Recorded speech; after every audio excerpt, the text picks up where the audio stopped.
Growing up without emotional love doesn't just hurt in childhood. It rewires your brain in ways that follow you into adulthood. And if you didn't receive consistent emotional warmth, affection, or validation as a kid, there are 5 specific patterns you're probably still carrying today. Let's talk about what actually happens. Real quick, if this kind of psychology content resonates with you, subscribe and comment where you're from. It helps me keep making these. All right, let's dive in. So here's what developmental psychology has shown us. When a child doesn't receive consistent love, whether through neglect, emotional unavailability, or conditional affection, it creates what psychologists call attachment wounds.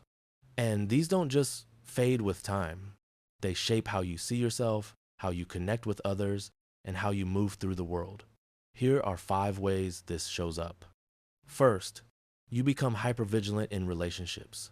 Your nervous system learned early that love is unpredictable or conditional. So now, as an adult, you're constantly scanning for signs that someone's about to leave, lose interest, or withdraw affection. You overanalyze texts, you read into tone changes, you brace for abandonment even in stable relationships. It's exhausting, but it's not paranoia. It's a survival mechanism that made sense when you were a kid trying to navigate unpredictable emotional environments. Psychology calls this anxious attachment, and it stems directly from inconsistent early caregiving. Your brain is still trying to predict and control what it couldn't control back then. The second effect is you struggle to actually receive love or compliments. Someone says something kind, and your immediate reaction is discomfort, disbelief, or the urge to deflect. Here's why. When you grow up unloved, your brain forms what's called a negative core belief. At a deep level, you internalize the message, I'm not worthy of love. So when someone offers it now, it clashes with that belief. It literally feels wrong. Your brain rejects positive input because it doesn't match your internal programming. And this creates a painful cycle. You crave love but can't hold it when it's given. You might even push away people who treat you well because their kindness feels destabilizing. Number 3, you become an overachiever or chronic people pleaser. If love was conditional growing up, you learn that your value depends on what you do, not who you are. So now you chase achievement, perfectionism, or constant helpfulness. You think, if I'm successful enough, helpful enough, good enough, then I'll finally be lovable. But it never feels like enough because you're trying to earn something that should have been given freely. This is called earned secure attachment seeking, and it's exhausting. You're running a race that has no finish line because external validation can't fix an internal wound.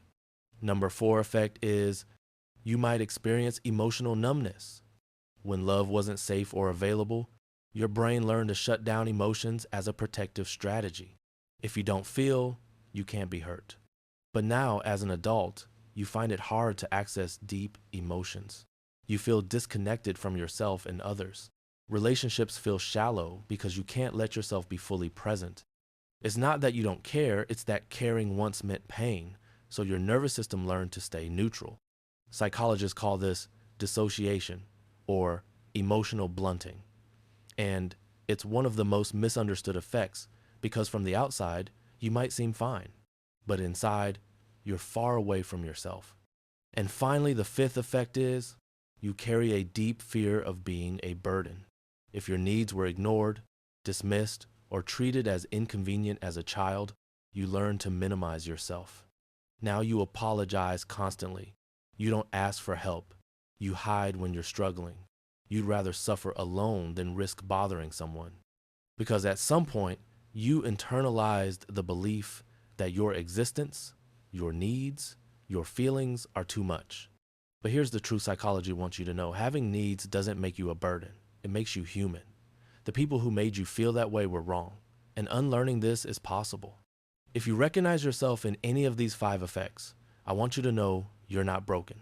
You adapted to survive a childhood that didn't give you what you needed. And recognizing these patterns, that's the first step toward healing them. For more psychology deep dives like this, check out my newsletter in the description. Every week I break down topics like trauma, attachment, and human behavior. No fluff, just real insight.